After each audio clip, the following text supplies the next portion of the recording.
my gosh.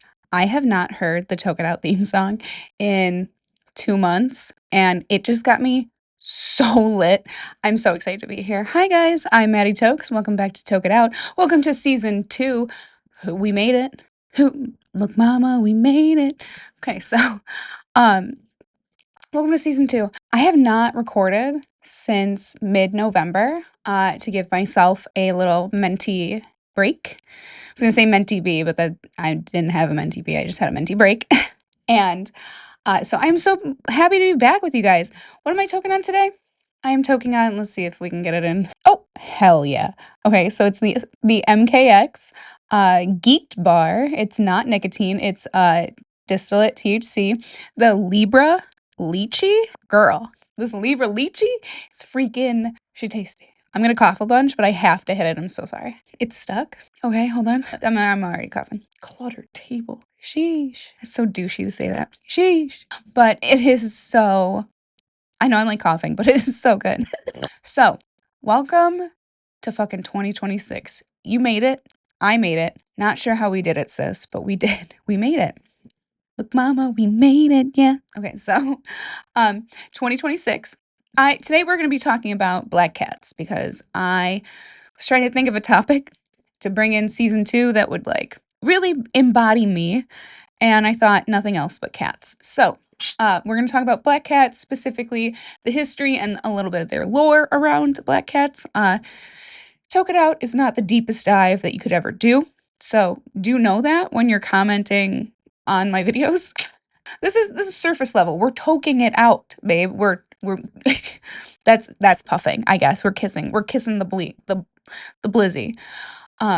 No, this is about us toking, gardening, and just learning a little something, okay? This is not this isn't a research essay, okay?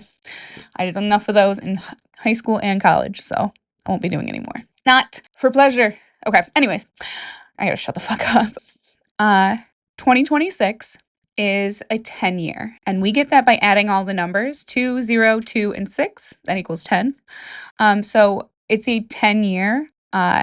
In the major arcana of the tarot, the 10 card is the Wheel of Fortune. Fate, destiny, cycles, big changes, luck, turning points, and the ups and downs of life. Okay?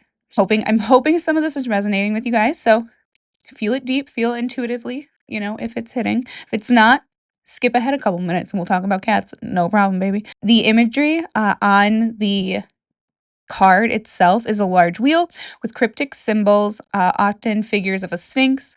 Hey, talking about cats today, what's up? A jackal-headed guide and a serpent, illustrating the constant movement of fortune. Fortune? What is the fortune favors the who? Is it fortune favors the brave, right? Fortune favors the bold, not the brave. Fortune favors the bold is an ancient proverb that comes from a Latin phrase that I can't pronounce, meaning people who act courageously and take calculated risks are more likely to succeed and achieve great things rather than passively waiting for luck. That's right. We are not waiting for our luck, although it's fate and destiny. Here we go, tying it all into all the things. It's also the year of the horse. Let's talk about that for a second. Year of the horse, 2026. This is all the AI overview. So again, it's just for you to learn a little something. And if the AI overview is wrong, then we're all fucked. So whatever. 2026 is the year of the fire horse in the Chinese zodiac, beginning on February 17th, 2026, the Chinese New Year, and lasting until February 5th, 2027, symbolizing intense energy, passion, change, and freedom, with the fire element amplifying the horse's inherent drive for independence and bold action, a rare occurrence happening only once every 60 years. Hey, fortune favors the fiery horse. I'm telling you. So, if you want your dreams to come true, I think that social opportunities, action and change need to happen in your life, whoever you are, whatever you're doing. We are moving forward this year. That's what we're doing. I might do a whole deeper dive into the Wheel of Fortune and the Year of the Horse and stuff, and why it really, whatever. Might get into it. But for now, we are getting into cats. Getting into specifically black cats, okay? Black cats used to be worshipped, and now they are the most abandoned kind of cat at animal shelters. Horrible. So if you're thinking of adopting a cat, consider a black cat, because you're about to learn that they are, through history, considered magical. And I was about to say history is never wrong. History is wrong a lot. But there's a reason. There's a reason that multiple different cultures built pyramids. There's a reason that multiple different cultures think that cats are spiritual protectors. Getting into it. Okay, so black cats aren't spooky. They're historically powerful symbols of protection, of warding off evil. Obviously, that's protection. Their bad reputation says more about human fear, religion, patriarchy, and superstition than the actual cats themselves. So let's go back. Let's go back all the way, time machine, into ancient Egypt. Ancient Egypt, black cats as gods. Black cats are, this is what I was thinking about. Like, when I am spending hours of my life with my cats, petting them, talking nice to them, staring at them doing nothing. All right, cat owners out there, you know that you will stare at your cat doing nothing and you're going to be like, you're a perfect being. I completely understand why the ancient Egyptians worshipped cats. They worshipped cats so much that if you killed a cat, accidentally or on purpose, it was punishable by death. And listen, that accidental, okay, but on purpose, I don't know. Maybe we should consider bringing that back. Accidental, no. On purpose. That, you remember that little documentary, that Don't F with Cats, on Netflix? I didn't watch it because somebody told me exactly what happened, and I'm like, no. I'm not gonna get like, I'd rage at this TV. I'd rage. So, anyways, especially black cats were considered sacred in ancient Egypt. This obviously has a lot to do with what's her name? I can't. Bastet, whatever. She is the ancient Egyptian goddess of home, fertility, protection, and joy, famously depicted as a woman with a cat's head, or a cat, even though she's originally a fierce lioness. As the daughter of the sun god Ra, she evolved from a formidable warrior goddess to a nurturing protector of households, women, and children, safeguarding against evil spirits and diseases while also presiding over music, dance, and pleasure. So cats are everything. Cats are they are protectors to the fun. You know, they're the mom friend and they're the party friend. So that's true. Because if you've ever been sad and you have a cat and they've come to check on you, that's real. Okay. Families would mourn cats in ancient Egypt like family members. They would mummify their cats. They'd have entire funerals for their cats. And I personally completely understand. Like, people who buy actual grave plots for their cats, recognize real. I see you. I see you 100%. Black fur has always been associated with, in ancient Egypt, was always associated with warding off evil spirits. Okay, so moving on from ancient Egypt, we're going to get into Celtic and Norse lore. If you don't know where that is, that's going to be like Northern Europe. So, we're specifically, Google that. We're talking about cats today. Celtic beliefs, cat, sleith, I don't know if that's how you pronounce it. The I has the little like accent mark on it. But the cat sleith was a fairy cat, often black with a white chest. He could bless or curse households, and milk offerings, were left to earn protection. That's so nice. That's maybe that's where we get giving cats milk. I don't know. Is that where we get cats giving it? Because you're not actually supposed to give cats milk. Milk is not good for cats. But that is so sweet. I really like that a lot. Don't love that you could curse the household, though. Why would you curse the household? Because you don't like cats? Yeah. Those are already cursed households, so maybe it is real. Norse mythology, Freya, it's spelled Freja, but Freya and Freyja are the same. I'm talking about the same, the goddess of Freyja. Is a prominent goddess in Norse mythology associated with love, beauty, fertility, war, gold, and magic. So, in ancient Egypt, cats were associated with the goddess of home, fertility, protection, and joy. And now Norse, we're doing love, beauty, fertility, war, gold, and magic. Just saying, is that a coincidence? I don't know. Cats are amazing. Belonging to the Vanir tribe, the sister of Freyr and daughter of, can't pronounce that, known for her falcon feathered cloak, cat-drawn chariot. A cat-drawn chariot. Say that 5 times fast. Cat-drawn chariot. Cat-drawn chariot. Cat-drawn. You could say it. Okay, it's not that hard. Sorry. I'm from Michigan, so the accent is real. She's known for her gold tears and she's a powerful multi-faced deity, often as the symbol of desire. Multi-faced, so she's a Gemini. It's cool. No worries. But obviously, okay, so Freya, obviously the chariot pulled by 2 giant cats. Hello. Talk about it, sis. The cats themselves symbolize the femininity, the magic, the independence. Killing cats also around this time was extremely taboo. It was like cannibalism. Killing cats was as taboo as cannibalism in Norse mythology. Norse mythology. So like I said, multiple cultures at this point are agreeing that cats are magical. And we're the crazy ones? And I'm the crazy one? Talking to nobody in my room? Yeah, actually it is. Turns out it is. Okay. In medieval Europe, we're going a little bit forward in history. This was kind of the turning point where everything went wrong.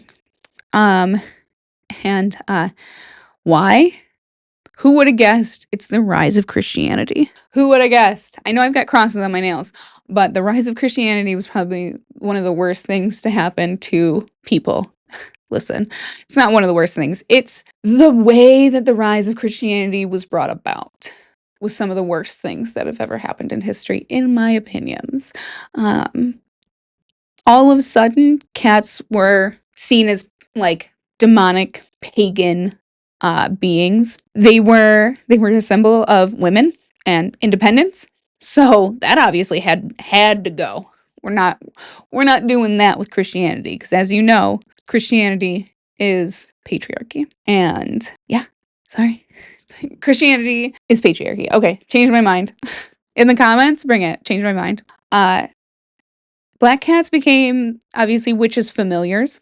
You're familiar with something that a being here. Let's find out. I want to give you guys a good definition. Witch familiar. A witch's familiar is a supernatural companion, often an animal that serves as a magical assistant, guide, and protector, aiding in spellcasting, divination, and spiritual work. Historically, they were seen as demonic helpers in folklore, but modern witchcraft views them as spirit guides or deeply bonded animal partners, as I do. They can be physical or purely spiritual, acting as a deep psychic link for enhanced magic, protection, and insight. My little black and white cat and I we're so fucking in tune, dude. I'm telling you, she's my little familiar. But not only were they witches familiars, but they were seen as shape-shifting witches themselves. I roll my eyes because how stupid can you be to see a little cat? See that cats like women, because cats, isn't it proven somewhere? I heard this once. This is all hearsay. But the cats prefer female voices because they're higher pitched, and cats like higher pitched, because they have high pitched meows. Now I gotta look it up. Okay. Do cats prefer women's voices? Okay, so about to not be hearsay. Yes. Hello. Thank you. Yes, studies suggest cats often prefer women's voices because they're naturally higher pitched and softer tones. Softer tones are more soothing and similar to a cat's mother's sounds, making them easier for felines to process and respond positively to. Women also tend to vocalize that more to cats in baby talk style, which cats find engaging, leading to more frequent interactions through individual cats, though individual cats can still prefer men, of course, because some cats, as much as they're magical, perfect little beings, they can be wrong. It's okay. They also thought that cats were not only like bad omens just in general, but spies for the devil. Girl. Okay, I know some of you are like rolling your eyes that cats are magical, But I'm rolling my eyes that they're spies for the devil. Birds are. Birds are spies for the devil. That sounds so crazy. Birds are spies for the devil, though. Those little dirty flying dinosaurs, minus pigeons. Pigeons are cute. I actually like pigeons. Past that, and I know what you're thinking. You're like, pigeons, those are rats with wings. I don't care. The rest of them, dinosaurs. Anyways, there's a reason cats eat birds. No, I'm just joking. Sadly, during the witch trials, cats were burned alongside women, which is so horrible. Owning a cat at all could get you accused of being a witch and could be your downfall, which is horrific. Because cats were linked with female autonomy, they were seen as actually like pure evil and punishable. The irony is that during this time in, again, where are we? Medieval Europe. What happened during medieval times in Europe? Oh yeah? The plague, bitch. So you decided to start killing cats that would eat the rats that were bringing the plague? So you just made the plague worse. That was fucking stupid. Cats are the best. Okay. So I'm just like, it like blows my mind, dude. That like, why would you do that? Get rid of cats? Like, no wonder the plague was on the rise. You were getting rid of the things that were taking care of what you wanted to get rid of. Oh, I'm getting heated again. I'll get heated. Okay, this is why this was a good topic for the first episode, because let me tell you, I'm passionate about kitty cats, let me tell you. Okay, now, let's get out of Europe, okay? Let's go over to Japan. Let's go to Eastern Asia, where cats are respected. Black Maneki Nico. I'm going to put a picture up here. This black Maneki, and this is in Japan, excuse me. The black Maneki Nico brings protection and romance to you. Believed to ward off spirits and especially lucky for women. So I'm going to get that tattooed on me. I don't know what it is because I haven't looked it up yet, but I am going to get it tattooed on me. Okay. So in Asia, cats were spiritually sensitive rather than evil. So they had that, like, a lot of times cats kind of represented that liminal space between, the other side and our world, or interdimensionally, or whatever you want to call it. My black cat currently, Salem, is in this. I've looked, there's no dust, there's no light beam thing, there's nothing. But she will get on the top of the cat tower and start batting and like at the air and like meowing and like talking to this thing. And I'm like, oh my God, you are playing with ghosts. So I think that she is extremely spiritually sensitive. So obviously the contrast between Western fear and Eastern reverence for cats is very crazy. It's the same animal with totally different cultural connotations. So crazy. So then what if luck is just cultural branding? What if it's just cultural branding? Like I said, I'm getting that tattooed on me, whatever. Lucky. I'm gonna say lucky. I'm gonna sing on the podcast. Okay. If you've made it this far, congratulations. I love you. I'm like that Patrick meme where I'm like, I love you. If you've made it this far, for real. Modern superstition. So now that it's not the rise of Christianity is gone, but so even though that rise of Christianity is like gone, like that historical rise, that superstition has stayed around, that black cats are unlucky. It comes from Roman road beliefs that, like, if it's a black cat is crossing your path, hard to see at night, so you might like step on it, it might attack you. Why is that unlucky? It's because people are stupid. It's honestly, I don't know what else to tell you. Then Halloween, the commercialization of like witches that are associated with cats and them being black cats and stuff. Halloween has kind of demonized black cats, which, shame on you, Halloween. I love you. It's not okay to reinforce stereotypes, And then our real world impacts is that black cats are often abandoned at shelters and are the most euthanized kind of cat that there is. There's also seasonal abandonment myths. I'm not getting into that. We're not doing that because I'm already sad about the euthanasia thing, guys. I'm really sad. Like, despite science and logic, there is still all this fear. There's still, like, there's logic, guys. It's just a cat. What's like some people, and I have a friend who has a black cat who has half a tail from some little shitheads who decided to blow off the cat's tail with a fucking firecracker. It's fucked up. I hate people like that, like torturing a black cat. That's so fucked. That will bring you bad luck. Talking about, bad luck forever.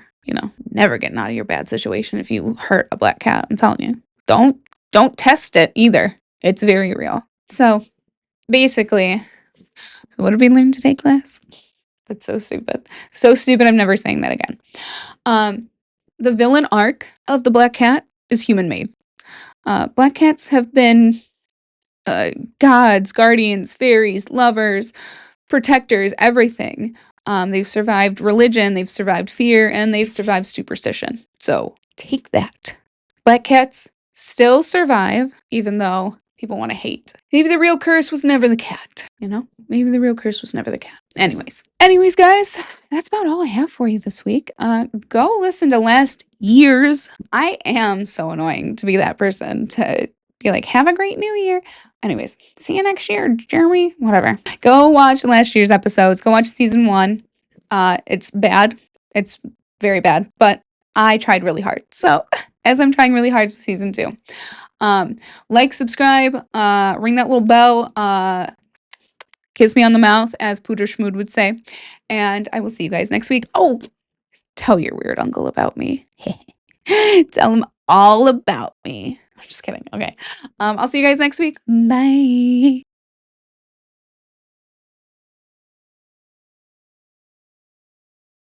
We're not doing that because I'm already sad about the euthanasia thing, guys. I'm really sad. Like, despite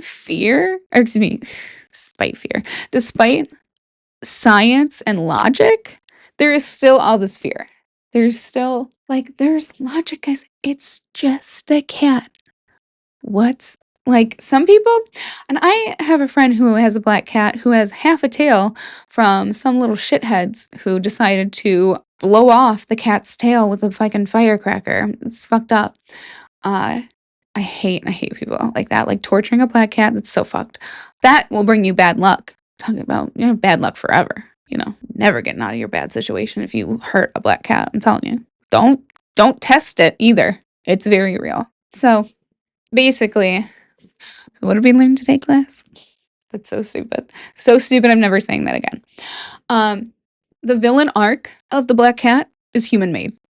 Black cats have been gods, guardians, fairies, lovers, protectors, everything. They've survived religion, they've survived fear, and they've survived superstition. So take that. Black cats still survive, even though people want to hate. Maybe the real curse was never the cat, Maybe the real curse was never the cat. Anyways, guys, that's about all I have for you this week. Go listen to last year's. I am so annoying to be that person to be like, have a great new year. Anyways, see you next year, Jeremy. Whatever. Go watch last year's episodes. Go watch season 1.